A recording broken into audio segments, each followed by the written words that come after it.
Okay guys, so I just got a call from the post office. I can go get my chicks in 10 minutes. So we want to make sure the first thing we have ready for them is water, more important than food. So because they have been in shipping for almost 2 days, they shipped out late Wednesday night, today's Friday. I'm going to be doing, it's a teaspoon of molasses or honey. I've got some blackstrap molasses here per quart of water. I'm going to fill this about halfway. So I'm just going to eyeball this. It's not an exact science, and get a couple of teaspoons, not tablespoons, in there, and then get this filled with water. So as soon as I come back, they have got water. And you only just want to do this in the beginning, and I do it because they haven't had anything to drink yet. It's a great way to perk them up, but you just are going to do it once when they first come in, and then if they start to be lethargic in a couple of days, you can do it, but this isn't something that you just keep doing routinely. We're just doing this when we first get them, and then we just go to straight water after that.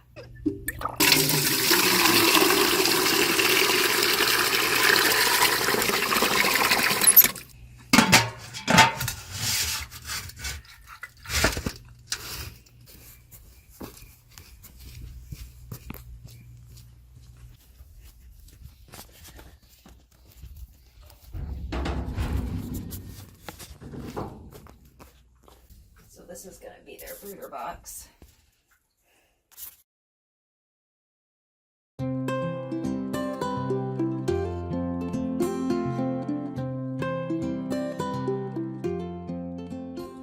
Can you hear them? They made it to the car. Well, hello, little guys. One of the most important things is making sure they drink. So when you put chicks into a new area, especially like this when they're brand new, you want to dip their beaks into the water so that they know and recognize right away that that is the water source and begin drinking immediately.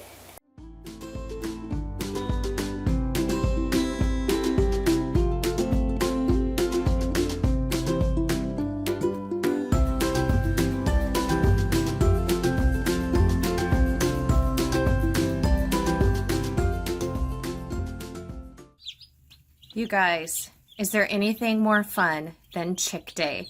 I do not think so. And look at the little surprise girl back there. So when you have baby chicks, it's kind of like having a newborn again. You have to go out early in the morning and check on them throughout the day and even at nighttime, especially when it's meat chickens, because we have to take their food away from them at night and then give it back to them in the morning. So we actually have the brooder set up in our horse trailer right now as extra protection. So it's time to go and give them their feedback for the morning and to see how they made it through the night. So this is the brooder box. We used an old cupboard. We're doing a kitchen renovation right now. And so good morning, everybody. They're all happy, good temperature in there, so they're not all huddled together too much. And they're not trying to escape the light, so we know it's a good thing. Here is their first batch of feed, and everybody's going to come running in immediately. And I need to check their water. They actually go through a surprising amount of water for being so small. And even though we've got their water up on a block, they still manage to get some sawdust in there. So I'm going to clean this out real quick. And clean out is simply tipping. Actually, that feels pretty light. I'm going to go ahead and fill this up.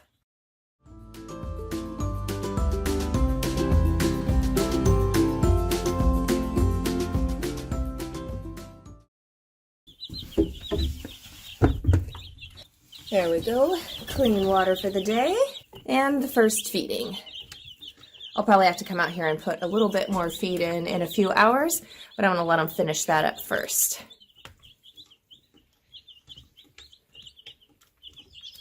So we will leave them in that brooder there for just about the first week. And then once they get a little bit bigger, then we're going to section off part of the horse trailer here so that they can have more room. You want them to have, like that little brooder box right now, just to keep them warm. They're so small, is completely fine. But after about the first week, it's just not enough room. So they're going to have half the horse trailer to run around in because it still is confined because we've got cats, we've got dogs, there are coyotes, there's eagles, there's owls, so many things when you get them from a hatchery and they don't have a mama hen and a flock to protect them. And so we need to make sure that they're in a covered environment because, of course, birds of prey will come down and take them right out.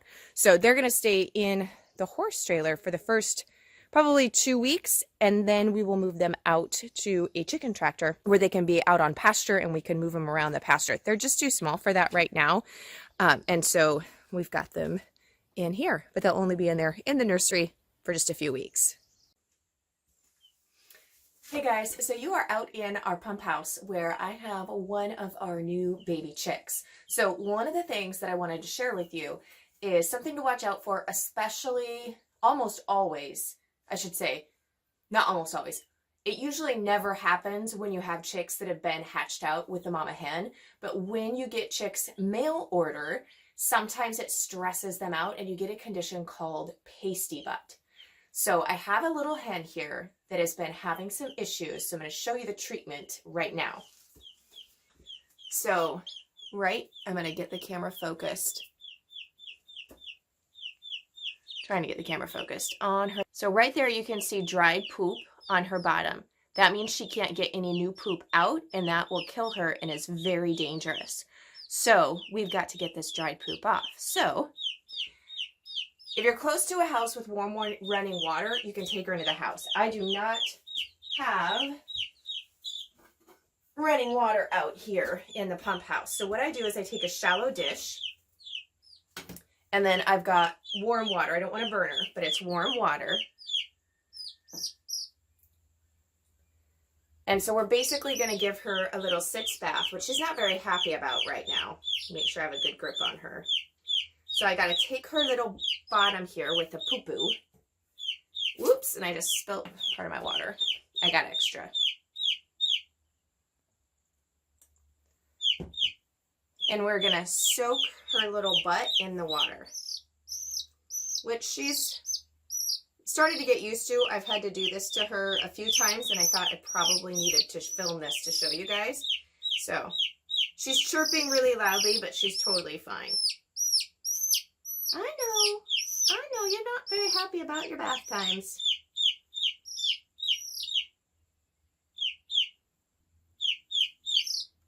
So then we're going to check and make sure that this is soft enough now. And I just have an old kitchen towel here that I will obviously be washing and only using on chickens. And just really softly, just cleaning the poop off their butt. I mean, that's all essentially we're doing. But we want to be careful where it's stuck to the down, their little down feather there, that we don't pull out their down. So she's still got a little bit that's stuck on there, so we're just going to soak her a little bit longer. Okay, so now I'm going to see if I can get that all the way off her down.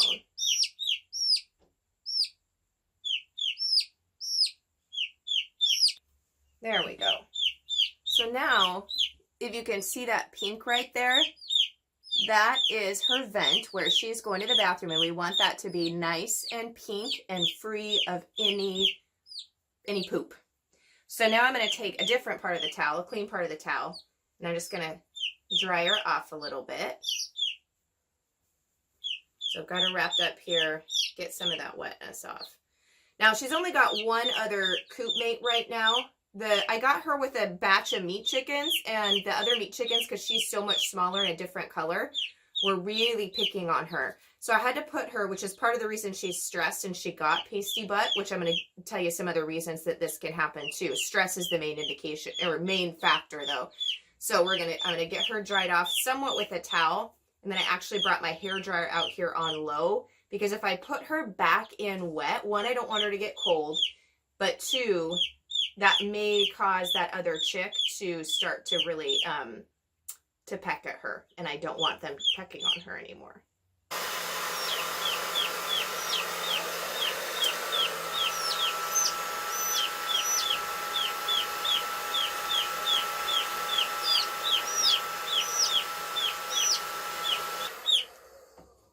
Okay, so now you can see she's fluffy again and all clean. So that's what you want. You need all that down to be dry and fluffy before you put them back into the brooder box. So the main reason that chicks get pasty butt is because they are stressed. So it happens with our mail orders, as I said, and she came in and she got picked on. She's only in there with one little other meat bird now, so she's not all alone. But she got chilled because we had to set up this other brooder and get her out with them. And so she got a little bit chilled. So initially I had this heat lamp a lot further down to get her warmed up. Well, then she got too hot. And how you know that they get too hot is she kept running over. I came in here twice and she was over in that back corner. She was too hot. So since then, you can see I have raised the heat lamp up quite a bit on these blocks here. That's probably a good 4 inches. And so now it seems to be the perfect temperature because both of them stay in this area. They're not trying to run away and escape. She's in the corner right now because I just finished drying her off and she's not exactly happy, which probably stresses her out a little bit. But if you do not remove the pasty butt, it will kill them. It's essentially a intestinal blockage because the poop can't get out and they will die. So we have to get it off there. So I'll come back out and check on her in a little bit. I've had to clean her off almost once a day, and we've had them for 3 days now. Usually within the week, it will subside, especially now that we have got the temperature figured out. They're like Goldilocks, too hot and too cold. They're not going to do good. We want it right in the middle. But now that we've got the heat lamp at the right height so that it provides the right temperature for them, she should become less stressed, and she's got one mate now who doesn't pick on her. So she should settle right in, and we should stop having to do that or see issues of that within the week. Good morning, guys. They are now in their bigger pen, as you can see, and they are ferociously hungry and awaiting breakfast.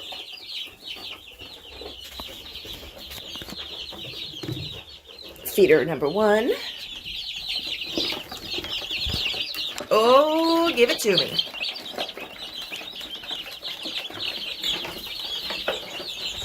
And feeder number 2, which needs a little bit.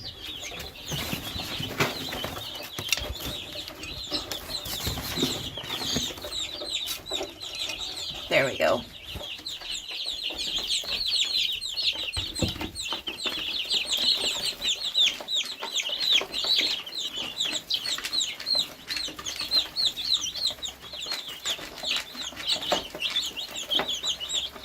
I'm going to move this over a little bit closer to the light. There you go, guys. And water check.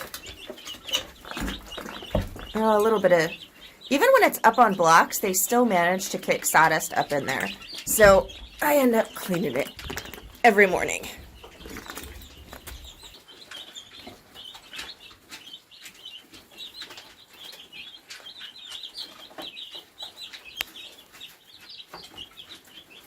Good morning, guys. Coffee in hand and chick feed to go wake up the chickens and give them their food. Almost first thing this morning. Not quite. It was coffee first. These guys will get moved to a bigger pen probably tomorrow. I also need to get them a little bit of smaller water for just these two. But you can see they're a lot more calm and docile. I found when you have one of the meat chickens with another hen, and you just have one like this, or I should say, I don't know if she's a hen or a rooster yet, she came unsexed, but a different breed, they tend to take on those tendencies and mimic the other chickens a little bit, which is also why we take away their feed at night and then bring it back in the morning. But, oh, they're like, I hear your voice. That means food's a-coming.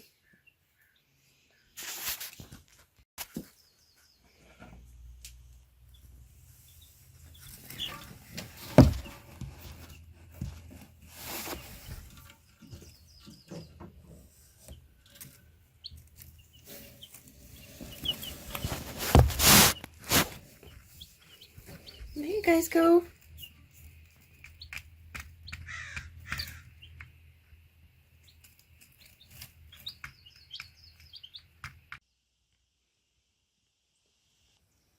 It's morning time on the homestead. Not really out in the barnyard because we're technically out in the pasture.